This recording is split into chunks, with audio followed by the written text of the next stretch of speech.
سنن ترمذی کی روایت حضرت ابو ذر رضی اللہ تعالیٰ عنہ راوی حدیث وعن ابی ذر رضی اللہ تعالیٰ عنہ قال قال رسول اللہ صلی اللہ علیہ وسلم انه من قام مع الامام حتى ينصرف كتب له قیام لیلۃ.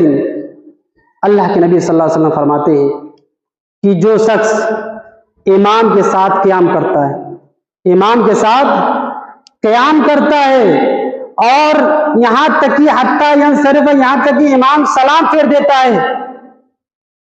یعنی پہلی رکعت سے لے کر کے قیام اللیل جو 8 رکعت پڑھی جاتی ہے شروع سے لے کر کے آخر تک